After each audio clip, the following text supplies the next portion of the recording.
Nganlan ta kini og kanang gitawag nato og bendita sa lukay kay tinuod diha masadhimo nato ang bendita sa lukay nya part lang di ay siya sa pagsaulog nining Domingguha kay karon Domingo naman kayo ron no unya part raman ni siya kay kini gayud nga Domingguha dili man ni lamang kay bendita sa lukay as a part la na siya sa pagsaulog ning Domingguha. Gani ang gitawag kini ni Asya o Domingo sa pagpasakit sa Ginoo, no? Manang gitawag Passion Sunday. No, Passion Sunday kini no manang ang ako nabasa karon is about passion sa atong Ginoo. Kaganina sa sinugdanan gihisubli nato buhi nga pagsubli ang nahitabo sa una gayon mga panahon sa pagsulod ni Jesus dito sa Jerusalem. The end, ginasimba, ginadaig siya, ginabayaw, naligi siya mabuhi ang hari. Mabuhi ang hari, tinod kay hari magyud siya.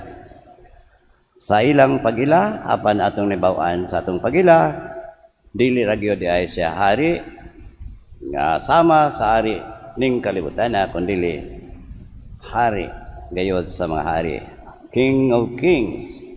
Lain ang paghari niya nga dili ang dumala kundili ang pagkahari niya natuma lamang kini sa iyang pag-alagad, sa iyang pagtugyan, sa iyang kagalingon gayud alang kanato diha sa iyang paghatag sa iyang kinabuhi alang sa atong kaluwasan. So Passion Sunday no naghulagway kini sa kasakit na Jesus.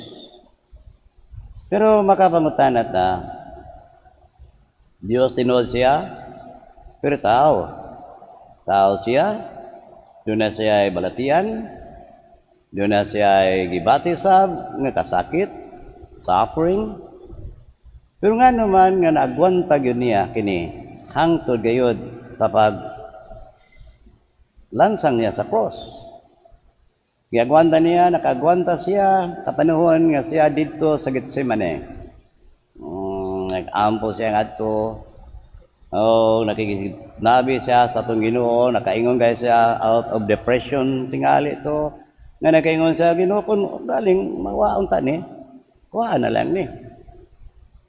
Unya sayang mga panahon nga human dito, nabaluman na nasa iyang ning akong gibasa nga wala pa ni mahitabo nga dito sa tubangan ni Pilato kadaghanan gyud sa mga apostoles gawas ni Juan bibiya na kaniya tataw kayo ni Pedro sa katulog kay gayon midumili siya di ko kailangan niya labi na gyud si Judas Iscariote mao gyud nagbudi kaniya nagtugyan kaniya ngadto sa mga kasundaluhan. Karon part sa akong gibasa gingon sa gilatos, giludan, gibugal-bugalan, gikoronahan og sakit kayo nga korona. Ang gigamit niya korona nga tunukon. Unsa kanang tunukana nga kahoy pero nagwanta niya. Nagpasan siya sa cross hangtod gayud sa dito sa Kalbaryo napasan niya. So dili lamang physical ang iyang gibati, dili lamang kasakit nga physical lawas mon mental. Labi na gyud sa katapusan nakaingon gali siya, Diyos ko nganong gibiyaan mo ako daw marag na igot spiritual food, psychological, mental, spiritual ang sama kaniya mura og para kaniya mura og gibiyaan siya nga pero nganong nahimo man nga nakagwanta man siya nini Kung atong subli saysay ang atong mga nanghitabo kang Hesus, sa kadaghanan gayon, ang naghatag kaniya gayon og malahutayon nga pagdawat niya na iyang kasakit nga siya nakaagwanta ning tanan tungod lagi sa iyang constant conversation with the Lord. Sa kanuna gina siya nagampo uban sa atong ngadto sa amahan. Nga ang amahan mao day naghatag kaniya og kadasig. Mao naghatag niya og kaisog. Naghatag kaniya og kusog nga magwanta niya. Kay libaw na siya na sumapaligi wa niya buhata. Sa iyang kagalingon kabubuton kini sa Dios nga mahan. So sana, the prayer, pagampo, mo naghatag kaligon kaniya. Kung sa makadaghan po, ato na sa sublion, sa mga panghitabo, dili lang ang akong gibasa karon sa kadaghanan gayon, iya gyud kay ng kutloon ang mga kutlo nga gikan o kinutlo gikan sa balaang kasulatan nga nagtug-an nga siya di ay mao ang ginapasabot ginawali sa mga propeta kaniadto. So pinaagi diya sa balaang kasulatan mao na ang naghatag kaniya o kalig-on. Nakabaw siya nga diha ang balaang kasulatan nagtug-an kaniya og suffering servant. Nga siya sa ka dili malikayan nga kinahanglan siya nga mo suffer gyud. Kaya siya sab sulugoon raman. Una na sa balaang kasulatan. So mo ani kung sa atong tanawon pod nining pagsaulog sa iyang kasakit, dili sa kasakit ang atong i-focus. Dili ramang kayo sa unsa kasakit, unsa ka dili malalim ang nahiaguman niya, kundi ngano sad asa man ta mutan-aw niini. Tinuod nakahimo siya pagsagubang ning tanan tungod lagi siyang prayer. Tungod lagi sa iya sang pagbasa sa balaang kasulatan. Ug ngano kaha, no? Ngano magha unsa magha ni? Dili ta mutan-aw diha sa kasakit. No? Sa iyang sufferings. Bisan tuod Passion Sunday no. No? Domingo sa Passion. Pero tanaw na to unsa maday kani ang nahitabo gayud sa kinatibuk-an nining tanan. No? Nga ato niyang handumon. Kini di ay is a revelation of love. Pagpadayag sa paghigugma. No, pagpadayag sa higugma, unsan man ang matuod nga pagmahal, ang pagmahal ay ang paghigugma sa katao nga ikahatag ngadto siyang kailaw siyang hinigugma mao ang pagpakamatay alang kaniya. So man siya sa dayni ka ingon ta revelation, no? Unsa man ni Asia. O labi ra gayon nga ang suffering di ay usa ka na siya ka kinanglanon kaayo. Kung ikaw mahigugma, naa gina di gyud kalikayan. Kaya kung pagmahal lisod kaayo labi na kung ikaw nahigugma sa imong duda kay higugma.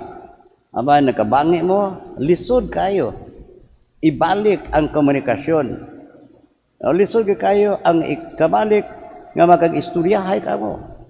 That is a suffering. Pero gusto ka nga may nga ang inyong kanhi nga paghilambigitay, ang kanhi pag minahalay mo balik. So, pero there is a certain times nga this is a revelation of love kung aduna day kasakit. No? So, rin ta kaya ang pagmahal, wala ra. No? Kanala ng bugso ng puso ra na. Dili day na, no? Kanabang magkuba-kuba kuno hay ang imong kasing-kasing kay nakita ka sa paghigugma. No, dili. There is something like a suffering ko di karon. Kana god kun na kaniadto sa mga karaanan nga mga lalaki o babae kaniadto Say sakitong gitaon ang manguyab nga lalaki, no? Ay iya gitaon ang kanang gitawag og kana bang mamay ba na? Manuhod tingali na, no? Nga moadto sa pagkasuway. Manuhod tingali na kanang moadto bitaw sa balay sa babay kay mosag-ob og tubig bisag nanay gripo, no? Magbugha og igsusugnod bisag silin gigamit na, no? Inana ba, no? Bisan unsa nga suguon, sugot na lang yun. Na naman lang mahal. So revelation of love sa diyan kaning suffering. And also it is a sign of love, no? Ang iyang kasakit is a sign of love na siya timailhan kana man akong giingon kaganina, no? Nga kuno galing wa kay laing ikapakita kapay gugma sa saka minahal ngadto sa lain minahal ang paghatag sa kinabuhi. Ang revelation of love kaning ingon gyud siya, gusto mo mosunod kanako, kalimti man kagalingon, pasana ang imong cross. So ay katulo nga dili lamang suffering tanan to focus, but the love behind it. Nga kani diya siya, it is an invitation to love. Muna sa kadaghanan o sa gayod ka manililang kuban nga iya gayon nga gitugon kanato, niingon gyud siya, pagigugmay ako. Kamo sama nga ako naigugma kaninyo.